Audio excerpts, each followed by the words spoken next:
order. Can I say good morning, Mr. Mitchell, and thank you very much indeed for coming in to give us evidence on this short inquiry we're doing on the very specific issue of budget support for Rwanda, its suspension and reinstatement, and the circumstances surrounding it. You will not be surprised to know that we've had some fairly strong contradictory written evidence on the issue taking sides. Obviously we'd just like to explore how these decisions were taken, and obviously on your watch as Secretary of State. So perhaps I could just start with a very simple question, which is, why did you decide, first of all, to suspend £16 million of budget support to Rwanda when you did? Well, thank you very much indeed, Sir Malcolm, for extending this opportunity. I'm very grateful for that, not least because there has been some somewhat overheated and ill-informed comment in the British press about both the decision and the process by which the decision was made. I want to demonstrate today the absolute propriety and proper way in which the decision was made, and I will seek to persuade the committee, if you give me the chance, that it was the right decision. Of course, in circumstances like this, it is possible for people of goodwill to disagree about the final decision that the British government made, but I will seek to demonstrate that we made it for the right reasons, and I hope the committee will accept that we got it right. In answering your question, Sir Malcolm, I wonder whether it would be helpful if I was just to give a timeline for how the decisions were made, if that would be all right. I should start by making clear that budget support, which the committee will be very familiar with, is the best way of doing development if you can trust the government with which you are working, and if the government has the systems to ensure real accountability. And when the coalition government came into office, we looked very carefully at budget support.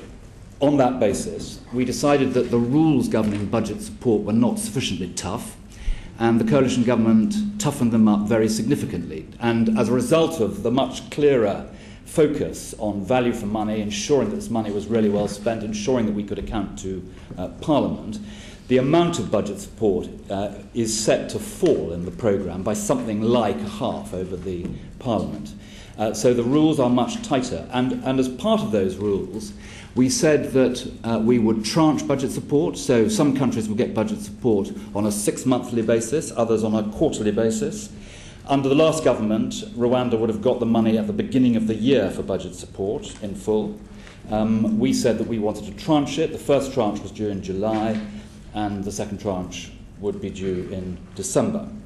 So that was a way of tightening the rules. We also made very clear that we would govern whether budget support should be given on the basis of 4 principles, and the partnership principles, as they are called, are very clear.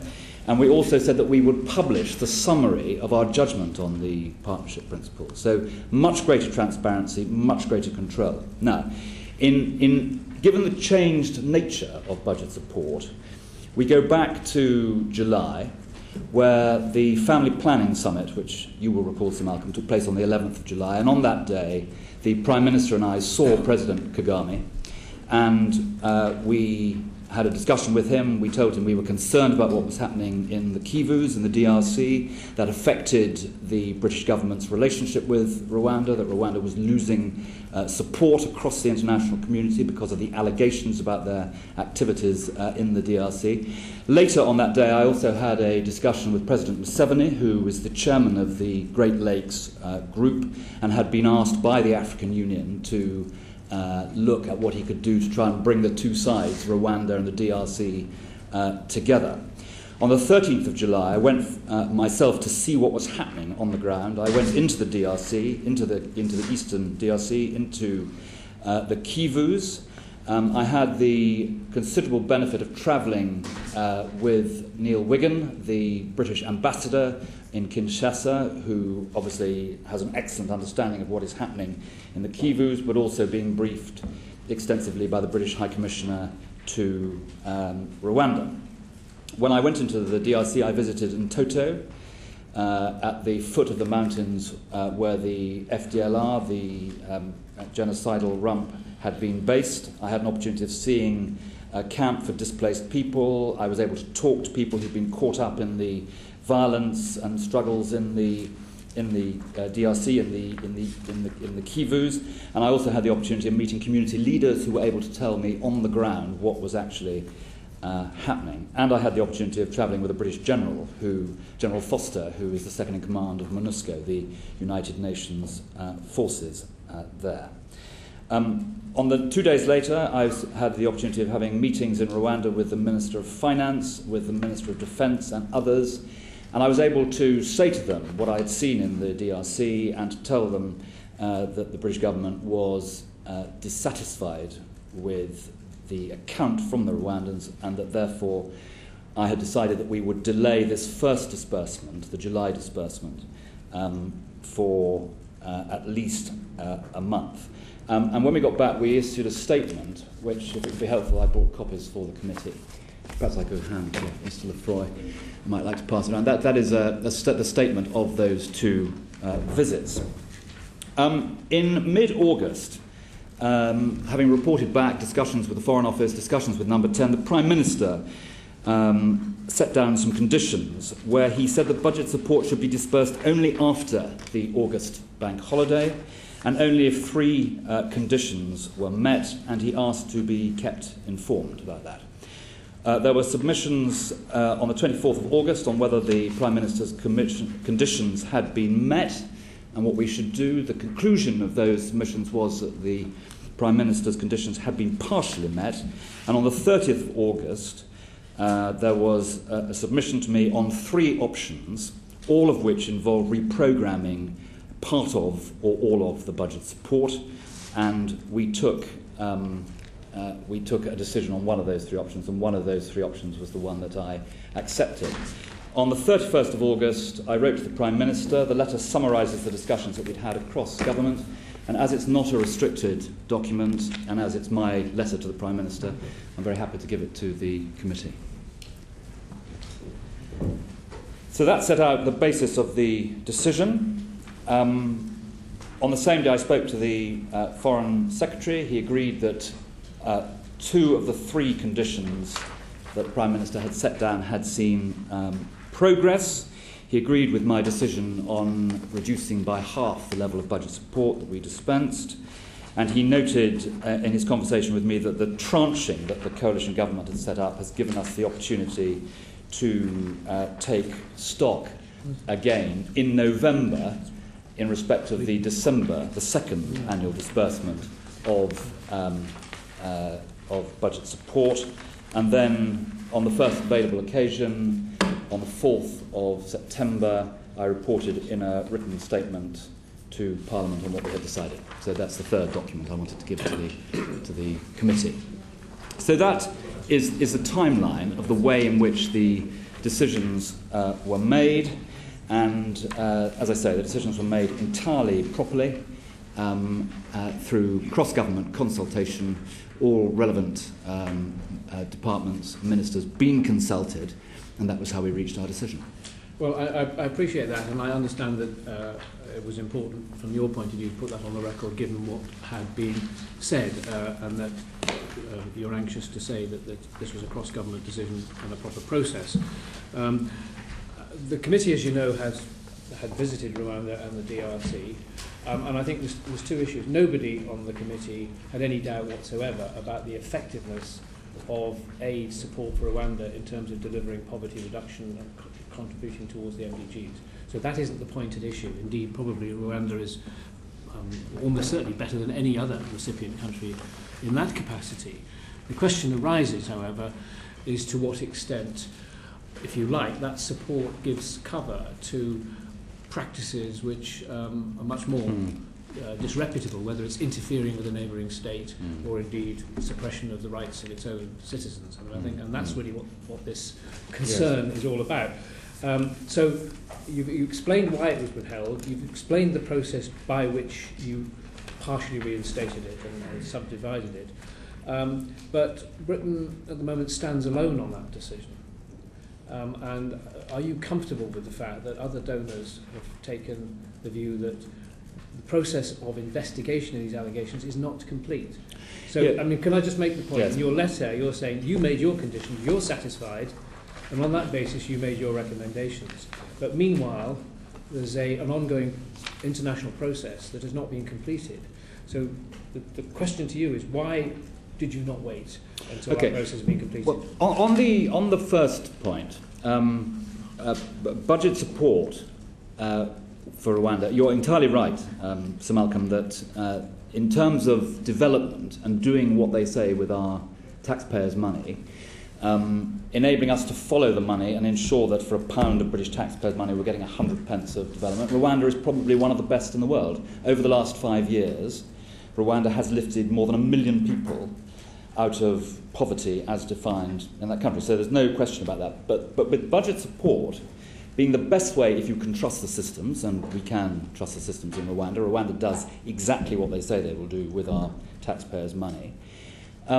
With that being a way of securing the poverty reduction development objectives of the British government and of Rwanda, taking away budget support would have no effect on the elite in Kigali, but it would bluntly take girls out of school elsewhere in that country. So it might make us feel better to remove budget support and avoid taking these difficult decisions.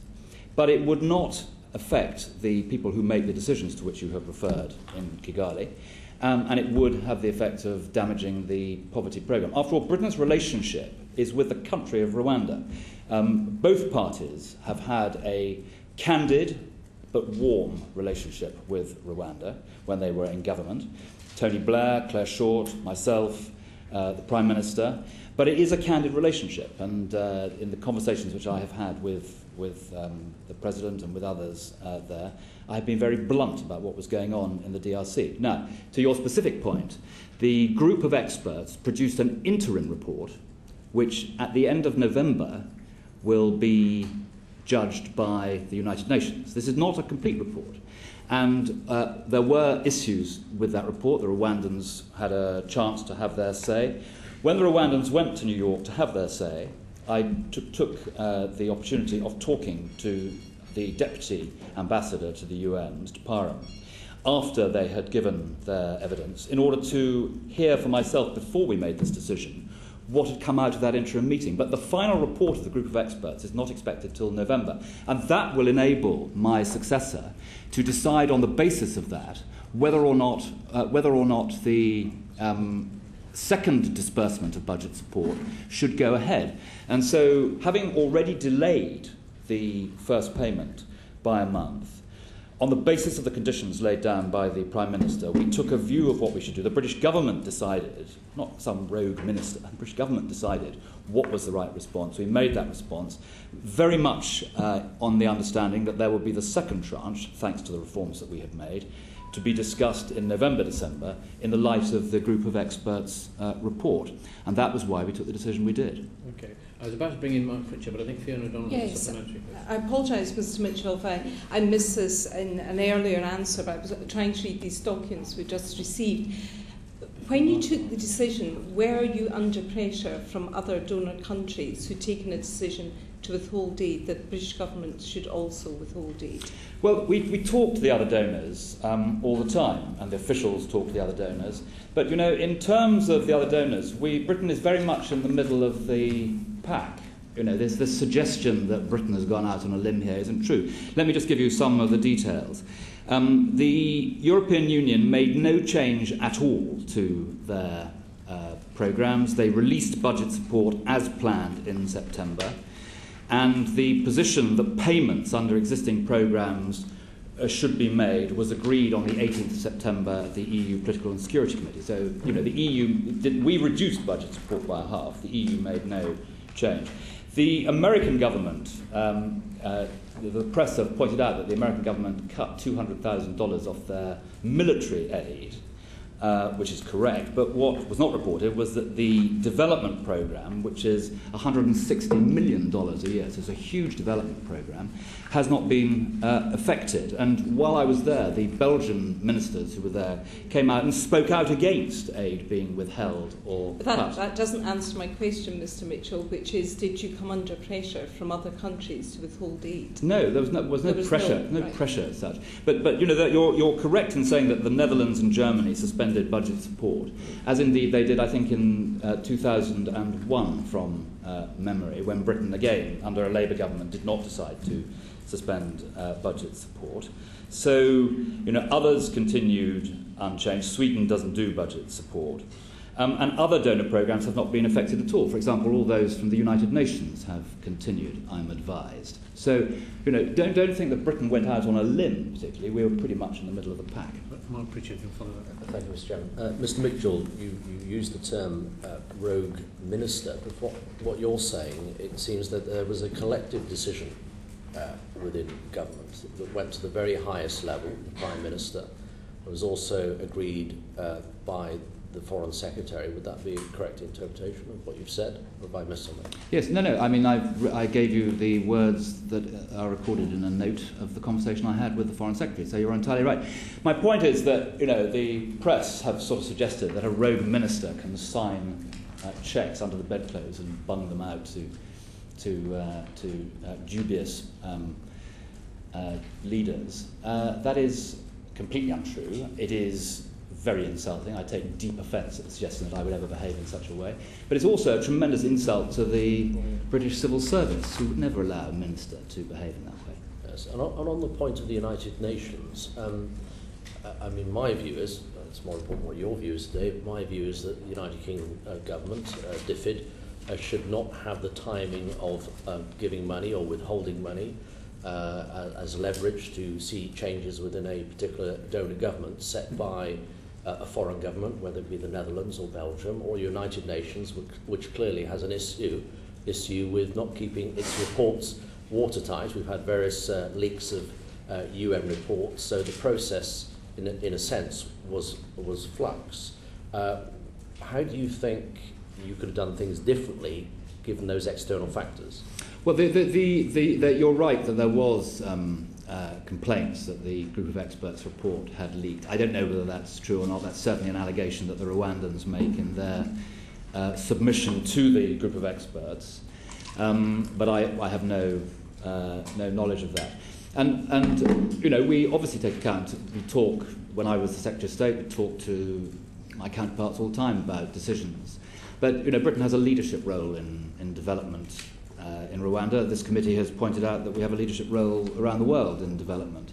And you know, we make our own decisions. Britain made the decision to do the multilateral aid review, to do the bilateral aid review, to set up independent evaluation, to champion transparency. Many others have followed the lead that we gave. And on Rwanda, we took our own decisions. We did what we thought was right, bearing in mind our central aim of helping alleviate poverty in a country to which Britain has become a close but candid friend over the years since the genocide in 1994 under both political parties.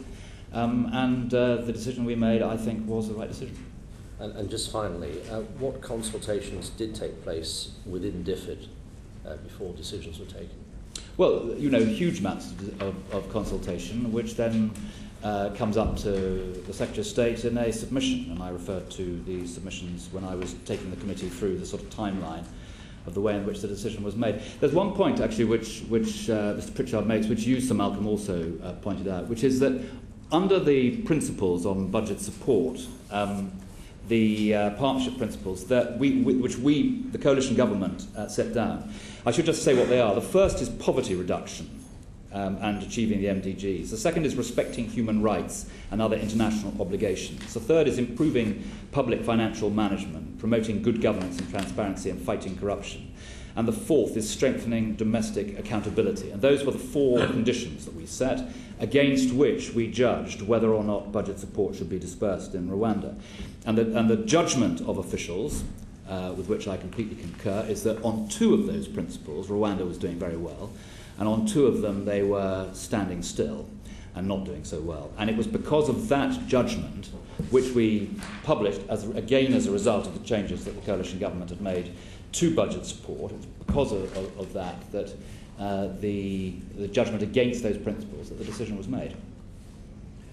All right, just so they know, I'm going to briefly give Richard Bird and Pauline later, and then I'll ask them to go. Yes, thanks for that. I'd like to ask you one or two things about the conditions that the Prime Minister set down, but there was just something else you said after that. I just want to check, because in relation to whether Britain was or was not out on a limb in changing its mind, reinstating budget support.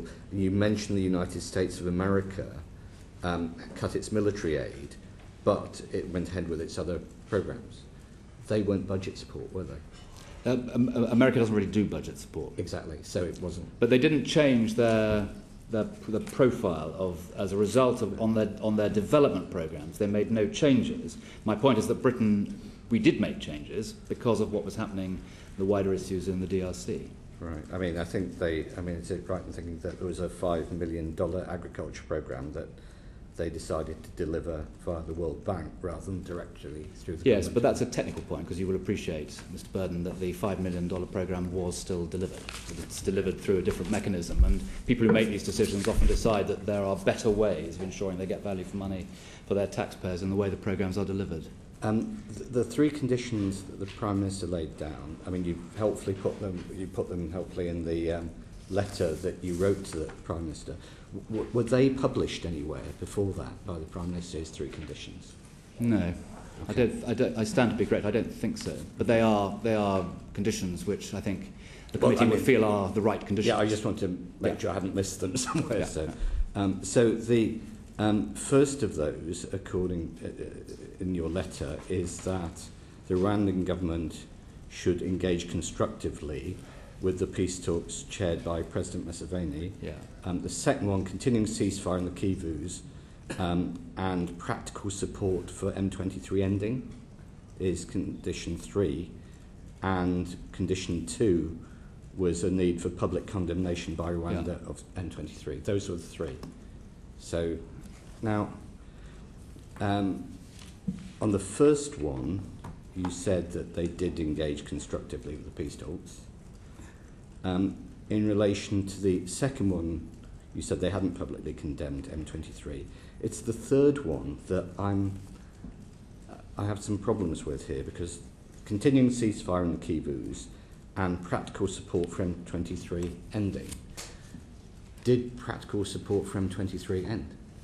The British government's judgment was that practical support that they had met conditions number 1 and 3 in part, but they had not met condition number 2. Yeah.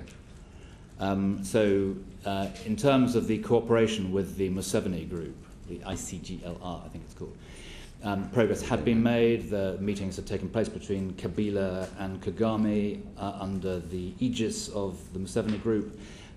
So we were happy that progress had been made. But, we did, having delayed the whole of the budget support, we then only reinstated or only paid out half of the first tranche. We made it clear that the issue of the second tranche was on the table. It's for my successor to decide, in the light of circumstances today, what to do about the second tranche in December. No, I understand. But in terms of the conditions that the Prime Minister had set down for disbursement after the August bank holiday, 1 and 3, progress had been made, and on 2 it hadn't. And that was also the judgment of the Foreign Secretary. But condition 3, which you said had been met, either in whole or in part, included that practical support for the guerrilla group M23 should end.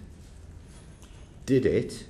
And what evidence did you have that it did? The Rwandans deny, of course, that they have given. The Rwandan government denies that it's given any support. They've said that all the way along. They deny any support at all, and they contest the points made in the group of experts. And we will all of us have an opportunity when the group of experts publishes its final report in November to take a view on that. But the view of the British government, through various consultations and various ways, was that in part that third condition had been partially adhered to. What was the basis of that belief, given the fact there's lots of organisations that are saying that ceasefire or not, Rwanda was always involved with M23 and remains involved in supporting M23? Well, that is contested, but the fact was the ceasefire had held.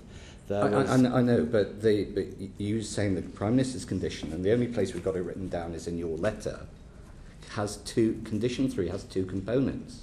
One is a ceasefire, the other is the question of practical support for the guerrilla group M23. So my question is, what basis did the UK government, apparently uniquely, apart from the government of Rwanda, why did the British government believe that practical support for M23 had ended? Well, we weren't in a position, we didn't say it had ended, but we weren't in a condition to say that, but the ceasefire had held, and the M23 had not attacked. I'm sorry, it does say in your letter, this is your letter, Prime Minister, paragraph 2, there's been a continuing ceasefire in the Kivus, and reporting shows that practical support for the M23 has now ended, brackets condition 3. That's your letter. Yes, but that was the judgment that the British government, through its different agencies and parts, had reached. That is why it was in the letter to the Prime Minister. But what basis? basis? Reporting by British government officials, does it?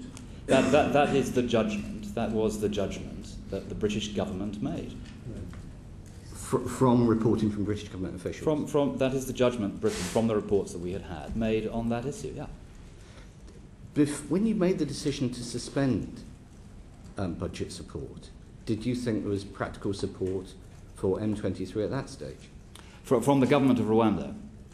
No, well, no, from the government of Rwanda all the way through was saying we're not doing this. Well, but did you reach a conclusion at the point you suspended budget support that there was practical support for M23? when we delayed making the payment of budget support in July, following the visit which I made to the Kivus, I thought there was sufficient evidence on the ground, not of necessarily of Rwandan government involvement, but of cross-border involvement. And bear in mind, this is a colonial border with families and relationships across that border, as you will appreciate, can be very strong and deep. So on the basis of that visit, and on the basis of what had been reported, I did not feel that it was in Britain or Rwanda's interest to make the payment at that point. We then put in place a process, which I've set out in some detail to the committee, for how a decision should be made after the August bank holiday. The conditions that the Prime Minister set down, the view that we took across government, was that partially those conditions, not in total, had been met, and that was why we restored half, or we made half of the first payment, but not the second half. The second half was then channeled into education to the tune of £5 million and agriculture to the tune of £3 million. Thank you. So you finished, Richard. Pauline Nathan. Yeah, I think I'd like to put on record that I've been involved 4 times. I've been out to Rwanda with the Conservative Party Project Umubano, where I believe we've done some very good work. But I'd just like that on the record. It's not any sort of pecuniary interest, but it's just the fact that I have been out there. Could you tell, I mean, we talked about the UN report and the leakages and things, but how credible do you think the UN report is that alleges the involvement of the governments of Rwanda and Uganda in arming and training the M23 rebels? Well, I think, I don't think I can second guess the report. I think it is for those countries to defend themselves against the allegations from the UN group of experts and for the United Nations to reach a conclusion. So far we only have the interim report. The Rwandans would point out that the fact that the group of experts identify munitions from Rwanda in the Kivus is not necessarily evidence of illicit Rwandan activity, because as a result of the agreements between Kabila and Kagame, the DRC and Rwanda, 2 companies of Rwandan special forces have been under Congolese command in the Kivus there. So, the fact that they had ammunition, the Rwandans would argue, was not conclusive evidence of illicit activity by the Rwandan government. But, we're all of us in the same position on this. We will all of us read the report of the group of experts, no doubt, and come to our own conclusions. The point that was for me as the Secretary of State at the time, on the basis of an interim report that was contested, was the impact that should have on the 4 principles and the disbursement of budget support. That was why I called the British lead in New York to find out what had happened at that interim meeting, because I thought I needed to have that information in order to help reach a decision. As I say, that informed the decision we made to restore or to pay out half of the first tranche. And can you tell us what role the interim report had on your decision when you decided to suspend and then reinstate? It was part of the mix that led to that decision. So it wasn't any. It didn't have a higher weight on your decision making or a lower weight than anything else. Well, it's not just my view. It was it was part of the mix that led to officials and ministers talking about working out what to do. Officials advise, ministers decide, and it was one of the pieces on the board. Okay, thanks. Alison, the Government. Thank you.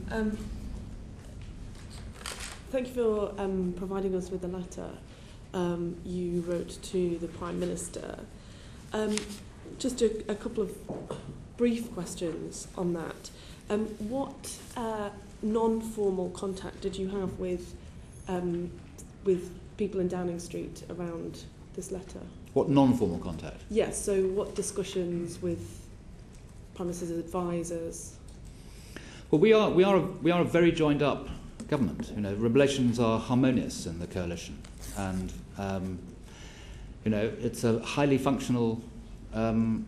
We talk all the time, informally and formally, and the Foreign Secretary and I, when I was the Secretary of State for International Development, had done these jobs for 5 years in opposition together, so we know each other's thinking very well.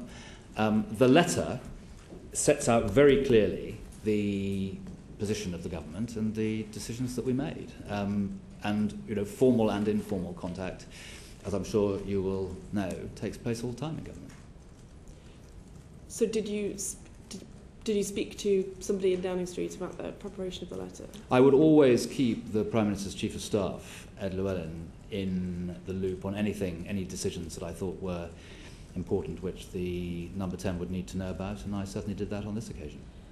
And is that also true with you mentioned the Foreign Secretary, is that true with the Foreign Secretary one of his team? The Foreign Secretary and I discussed Rwanda on a number of occasions, and I've given in my timeline details of the discussion with him that took place on the day when we tied these decisions together. And you gave us a timeline earlier of the events. Within that timeline, was there contact with the Rwandan government?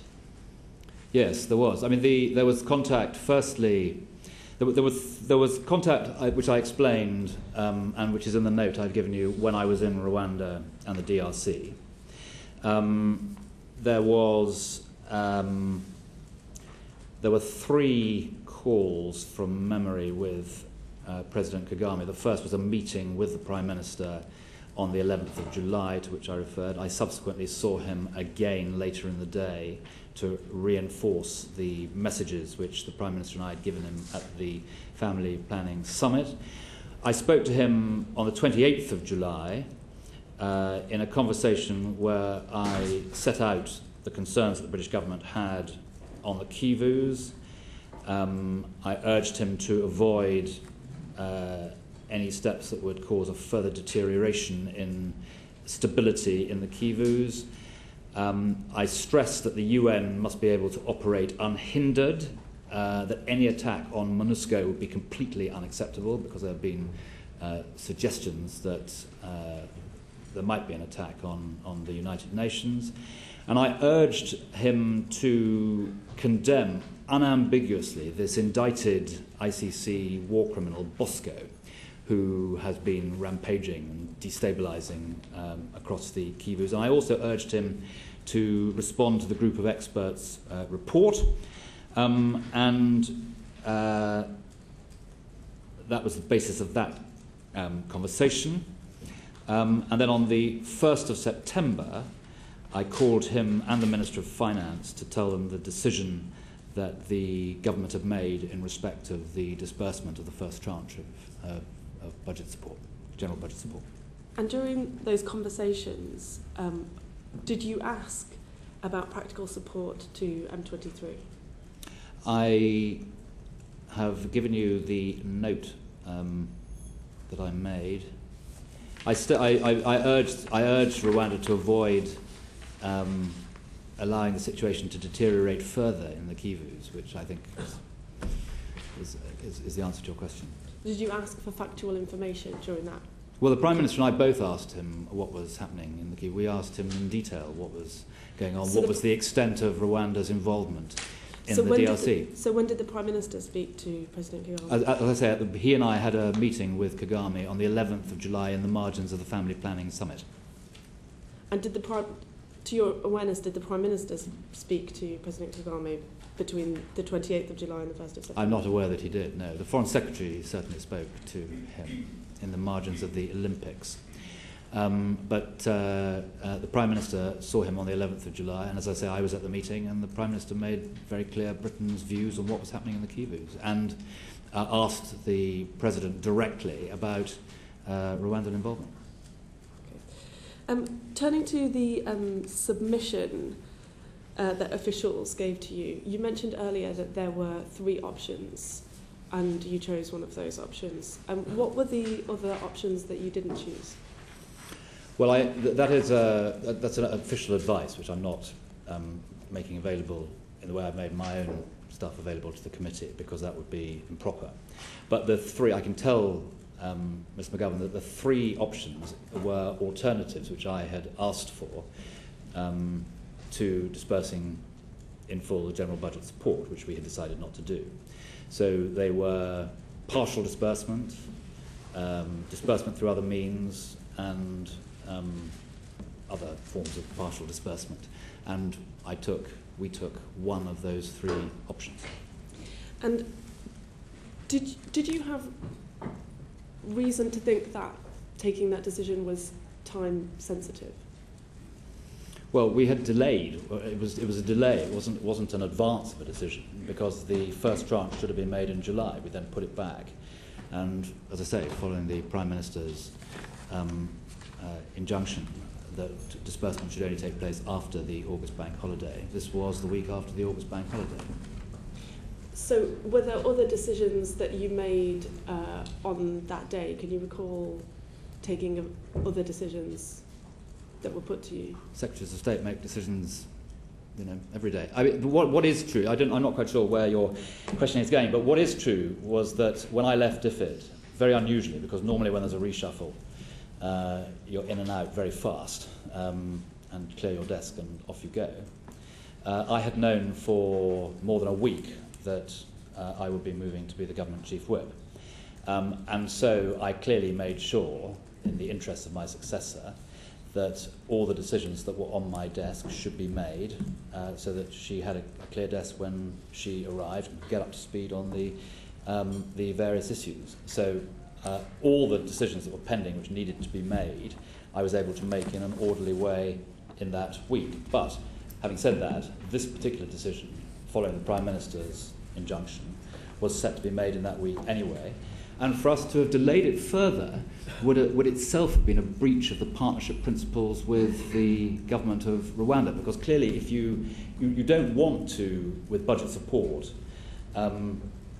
mess around with the timing, which then makes it much more difficult for them to budgets which are often on a shoestring anyway in very poor countries. So you want to try, if you can, it's part of the deal on budget support, to stand by the commitments and the timing, unless there are serious infractions of the principles which mean that you can't, which was the case in this situation.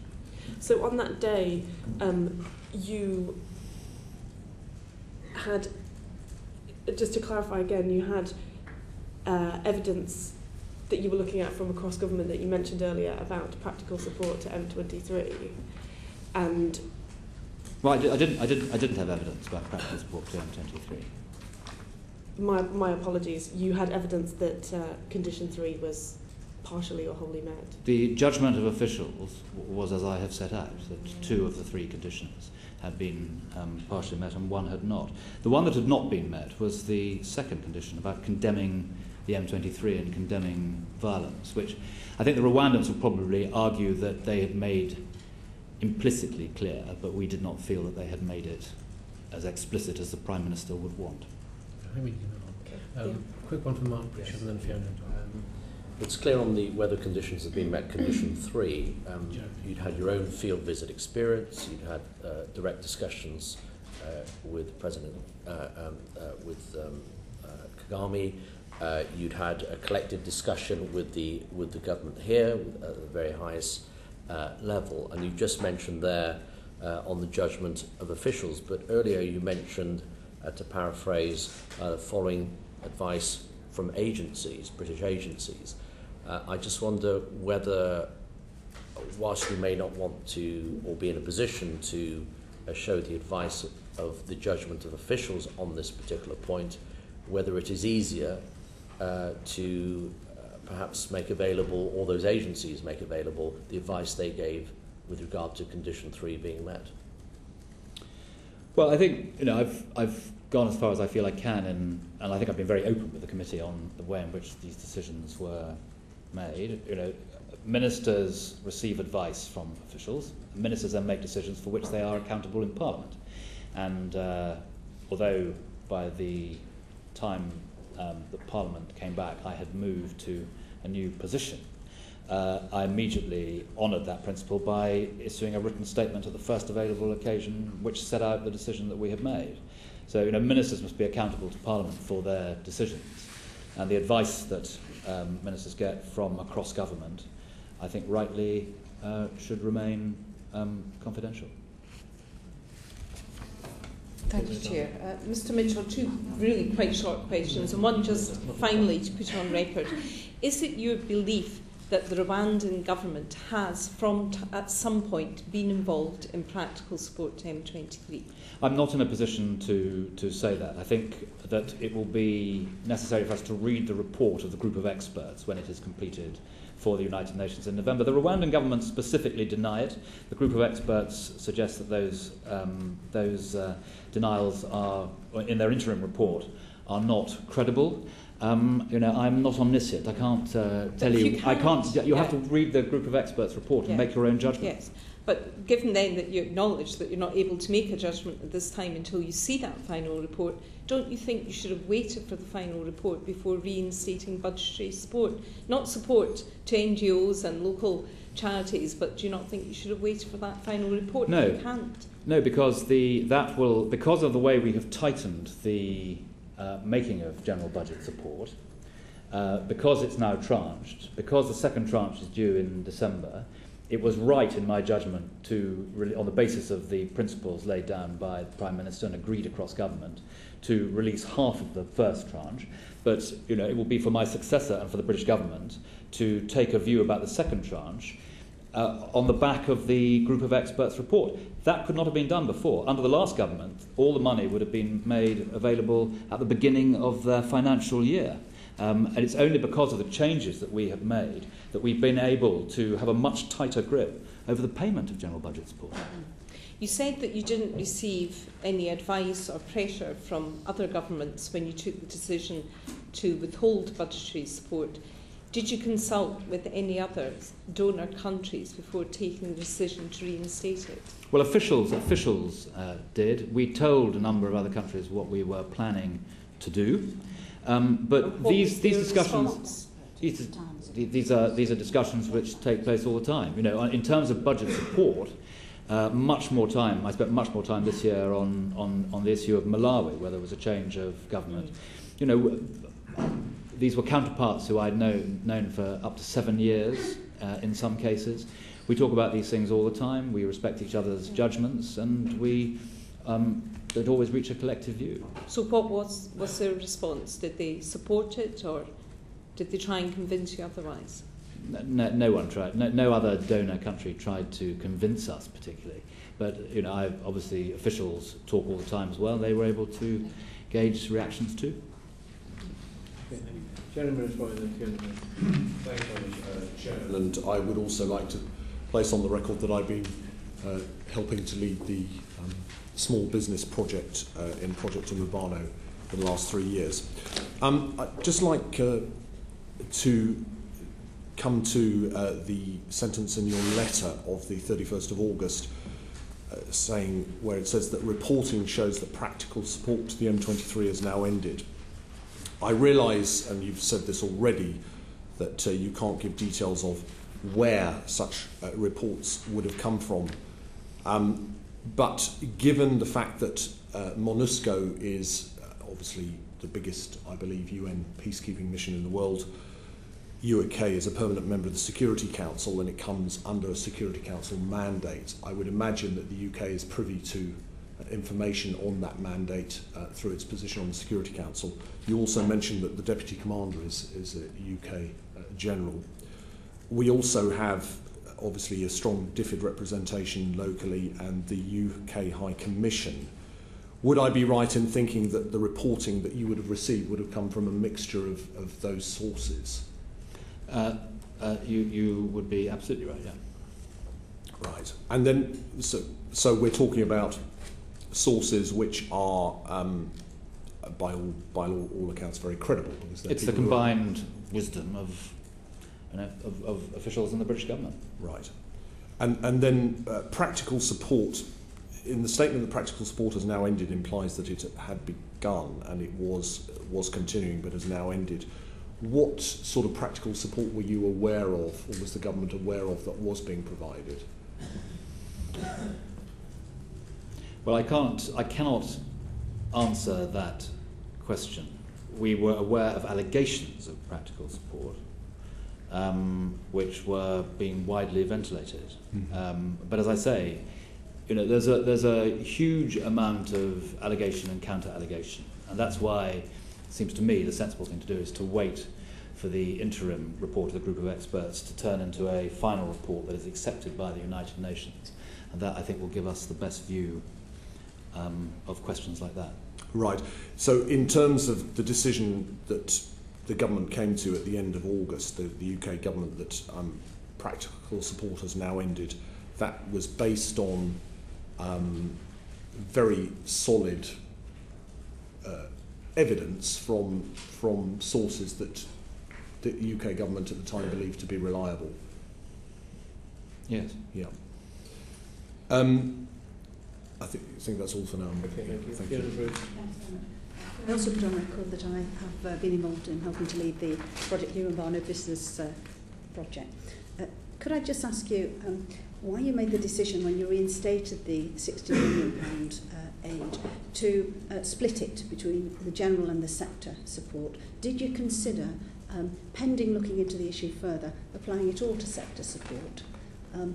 Could you also assist us by explaining the position on the ground in Rwanda if you had removed the 8 million that you decided to continue as general support? What would have the impact have been if you had not applied that to the general budget support at that time? Well, the effect, it goes back to my earlier point that in changing the conditions of budget support, you endanger very important poverty programs. Britain is engaged, for example, I think from memory, I think 6.5% of the budget support goes to support the PAC, the Rwandan PAC, and the Auditor General's office. That is very important work, and it shows you the extent to which quite a large chunk of budget support is being used to build systems in Rwanda which are very important indeed to tackle corruption and promote accountability. So if you change budget support, you have to recognise the danger that you won't have an impact on the elite, but that you will degrade or damage very important poverty programmes. And that's the balance. I remember Claire Short making the same point about about Ethiopia, when after the 2005 election, there had been specific problems in the aftermath of those elections, which Britain quite rightly felt were intolerable. So you have to work out what you do to support, within the partnership principles, the pro-poor poverty elimination programs, but you have also to take account of the wider situation, and in these circumstances, the wider situation in the DRC and the Kivus. And that is the metric through which these decisions are made. But as I say, they are profoundly consultative, and they are the decisions of the British government. So just as a brief supplementary, clearly the sector support that you've described, which would have been food security or education, and there would have been through targeted DFID programmes, there would have been a considerable degree of accountability and reporting back on that. Yes, there is a considerable degree of accountability and budget support. We have to be satisfied on any of these programmes that we can follow the money. Thank you. Yeah, just want to go back a little bit on timeline, if I may. The decision of other donors, and there's been a number of other donors that have either suspended or delayed their support to Rwanda in different forms. European Union, as you say, didn't. They released their budget support in September, but they have deferred 2 new programmes. World Bank delayed seeking a board decision on its policy loan. African Development Bank delayed decision on a policy loan until after the World Bank board meets. USA cut its military aid. Netherlands and Germany sector budget support suspended. Sweden didn't provide budget support anyway, but froze any projects they were providing to the government. Those decisions, were they? They've all been reported as being a reaction to the leaked interim UN report. Is that your understanding of those decisions? Which decision? Those other donors deciding to delay or suspend a whole range of programs. I'm not in a position to answer that question. You must ask the other donors. But I'm asking for your understanding of it. I have no idea what basis they did. But the important point is that the EU and the US, two of the biggest, made no effective changes as a result of that. Well, no. Mr. Mitchell, that isn't true, is it? The EU, no change. The USA suspended released budget military support as planned in September. The US suspended military aid, absolutely. $200,000. They did not affect a $160 million programme on development. You've got to get these things in proportion. Well, I'm not talking about the effectiveness of it. I'm just saying that they the scale. Did delay the programme. They cut. The US, if you're talking about the US, let's be absolutely clear about this, because let's not have any unnecessary misunderstanding. $200,000 military aid suspended and cut by the US. The development programme, $160 million per annum, has not been effective. Which isn't budget support. No, but that is a huge development programme. Of course it is. And much bigger than the $200,000 that was tied to military aid. Yeah. And anyway, given the situation of the Kivus, it would have been surprising if they had not done something about the military aid, I would have thought. Well, there's a lot of things surprising about this whole story. But is your understanding that they made those decisions, and this is not asking you to speak for them, I'm asking about your understanding that they made those decisions in the light of the leaked interim UN report? Well, insofar as did they make the decisions before you made your decision? The leaked UN report is a fact, so they will have been aware of that, and the US then decided not to change their $160 million development programme. So I've no doubt that on the one hand they knew about it, on the other hand they decided not to make a change. Perhaps the two things informed each other. Those other decisions, World Bank, African Development Bank, USA on military aid, Netherlands and Germany, were those decisions made before or after your decision to suspend budget support? I cannot recall, but as Mr. Burden will be aware, the World Bank and the African Development Bank do not apply political conditionality to loans. So, that too is a factor in this. But as to whether I knew about that decision when I helped make the decision for Britain, I can't recall. Okay. Now, the conditions that the Prime Minister laid down were conditions imposed after the suspension. They weren't there before. The delay in making the first of the two tranche payments was made in the way that I described. The issue then was for how long to delay it and what to do. The Prime Minister's three conditions were made, and the timing point were made in respect of what to do with that delayed disbursement. So in other words, you made the decision to delay in July after your discussions at the UN and your visit. Then having delayed, the Prime Minister then, what must have been 2-3 weeks after that, laid down conditions for what needed to happen in order for the delay to come to an end. Yeah. So did anybody, either you or the Prime Minister, say when you delayed in the first place, say to the Rwandan government, we're delaying this money because you're not doing this, and this is what you've got to do to get it reinstated?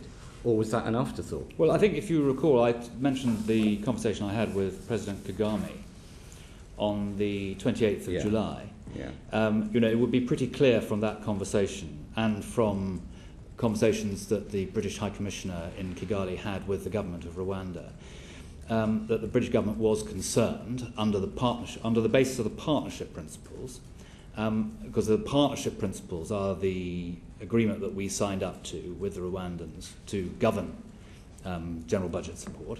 They would be pretty clear that what our concerns were. They were very clear about what our concerns were and what needed to happen for those concerns to be addressed. And the 3 points that the Prime Minister made in mid-August underline that. So, essentially, I mean, was what you were saying to Kagame in July, if you don't cooperate with the peace talks, we're going to suspend your budget support?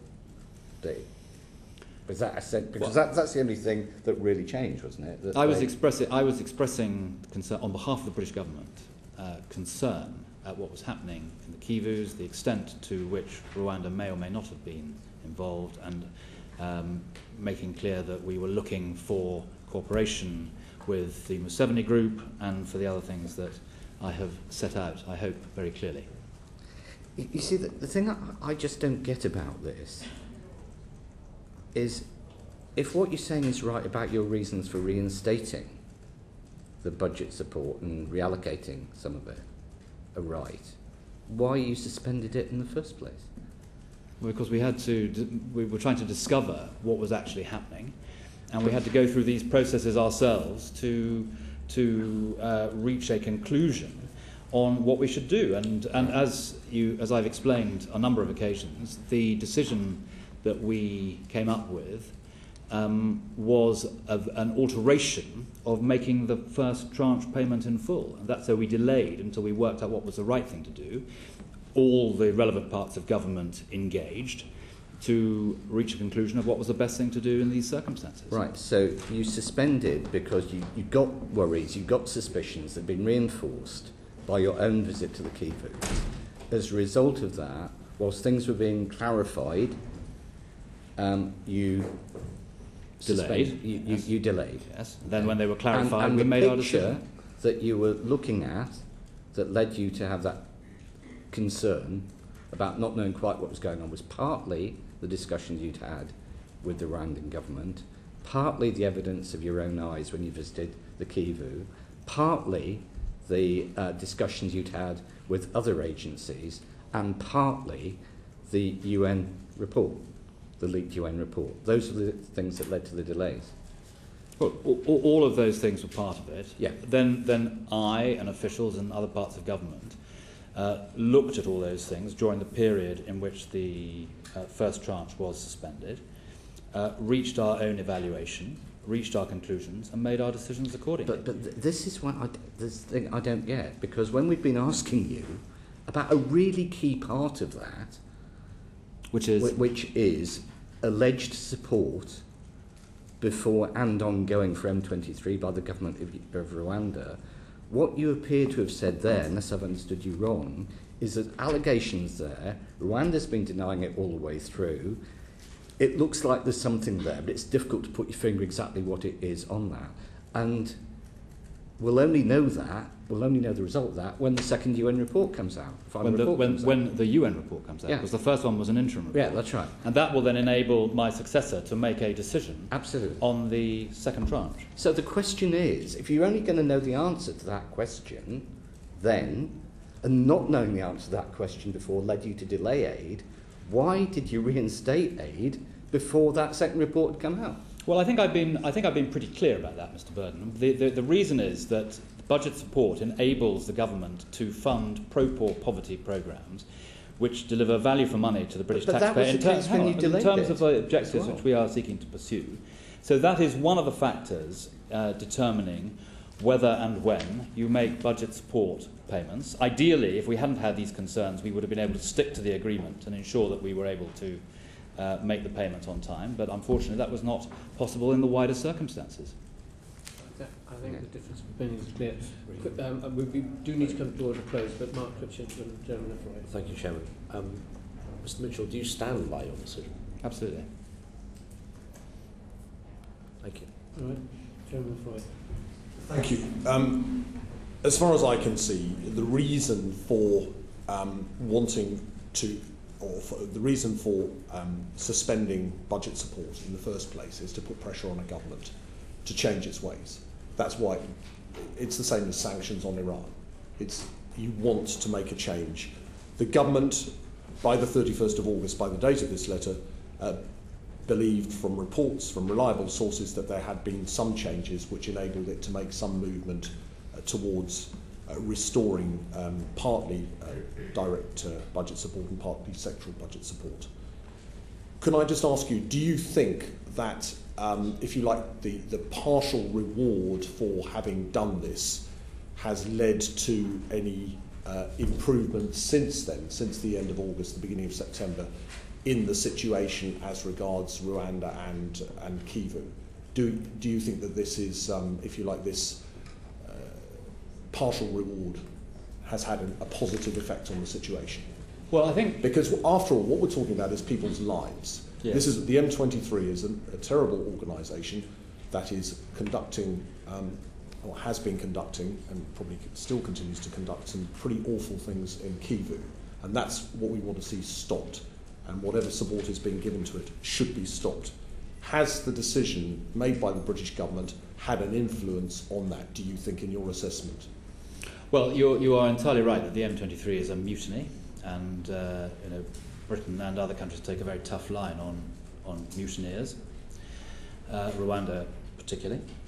I'm not in a position, because I haven't seen the reports, but my understanding is that the ceasefire has held, which is incredibly important to promoting security, particularly for women and children in this very troubled area where there are myriad of lawless groups which, as a result of the M23, have proliferated. They've been recruiting, there have been involvement with children, arming children, deep instability across large parts of the Kivu as a result of this mutiny.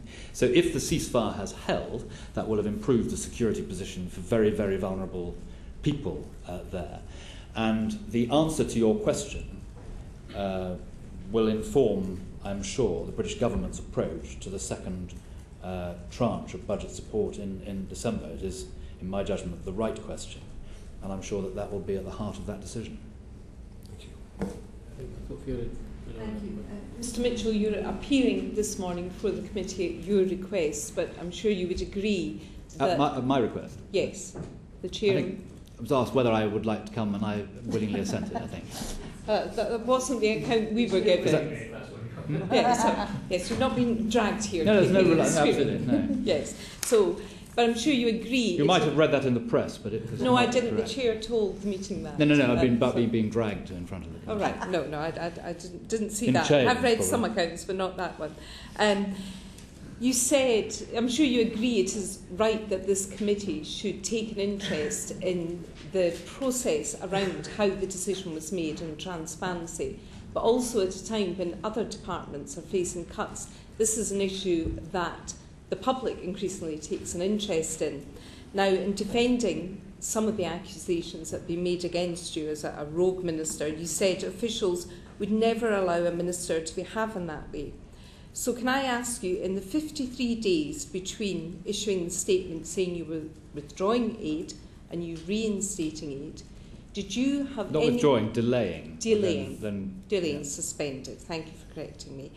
Did you have any conversations with President Kagame or any other ministers or officials in the Rwandan government where civil servants were not party to that conversation? Were there any telephone conversations, any text messages or any emails that were not all through official routes?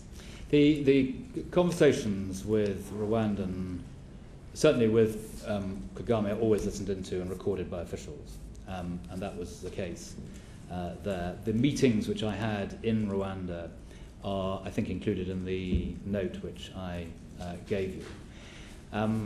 The decisions that we've made on this were made with complete propriety. There is no question of any of what's behind your question taking place. Everything that I have done in making this decision, I did in consultation with my colleagues, with total propriety and in a way that the committee would expect. On your point about the committee taking an interest in this thing, I've always had an immense respect for the International Development Select Committee. I think the Chairman will confirm that I've always appeared whenever invited. I've certainly appeared in front of the committee more than most Secretaries of State would have done during my time as a Secretary of State, and I have nothing but respect for the work that this committee has done. So there is a clear audit trail then over those 53 days of all the communications between you and your officials and those in Rwanda. Should we wish to see those, or should another body... And Rwanda government officials.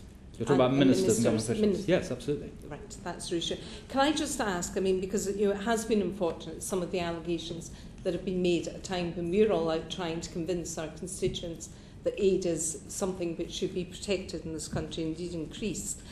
Why did you not register some of your personal interests in voluntary organisations, development work in Rwanda? Which organisation? Well, the Conservative charity which has been referred to. Project Umubano.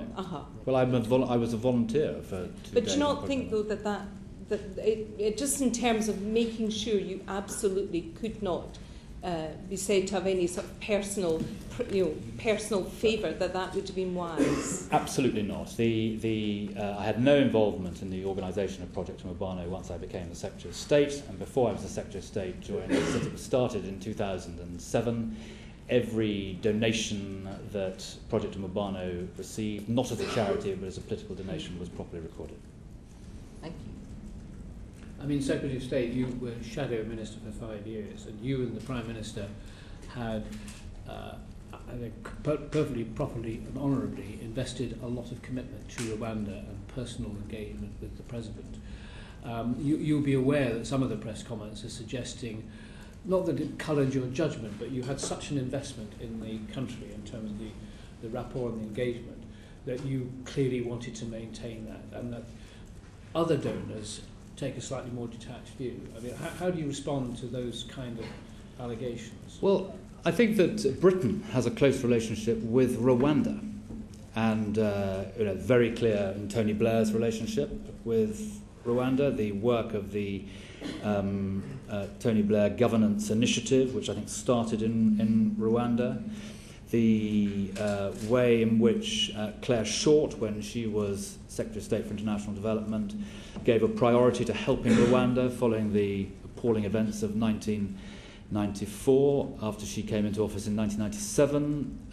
This is a close relationship between Britain and Rwanda, and it's a relationship that is candid, but which has been pursued by the Labour Party and the Conservative Party when in government.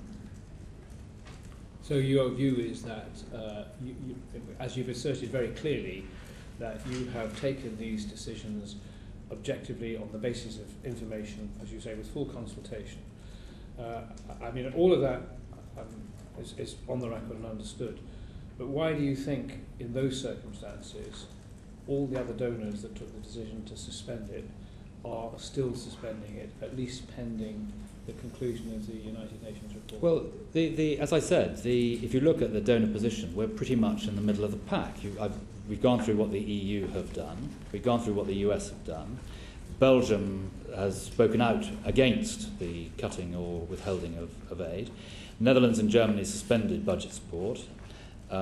Sweden doesn't do any budget support. And other donor programs have not been affected, including those of the United Nations, which are a very powerful part of that donor support. So Britain is very much in the middle of the pack on that. Well, perhaps on a more positive basis, this was a specific allegation, but let's be clear, it's against a background that goes back many, many years of cross-border disputes and engagements and movements and so forth. And indeed, when the committee was in the DRC, there's sort of a general view about Rwanda's always interfering. And of course, as you say, that the family makes it's a very fluid, porous border. So on a more sort of positive note, do you think this episode will have any material effect on the Rwandan government's recognition that they have to be seen to be much more proper and disengaged, that otherwise this very good relationship they have with donors will actually ultimately become prejudiced and prejudicial? Yes, I think that is correct. I think also that Rwanda has seen this year a much more difficult relationship with donors, including Britain, of course, as these events make clear. And I hope very much that will influence their thinking. Well, can I thank you very much on behalf of the committee for... I just wonder, Sir Michael, could I just draw the committee's attention to the evidence which I meant to do earlier, which the Permanent Secretary at DFID gave to the Public Accounts Committee on the 24th of October.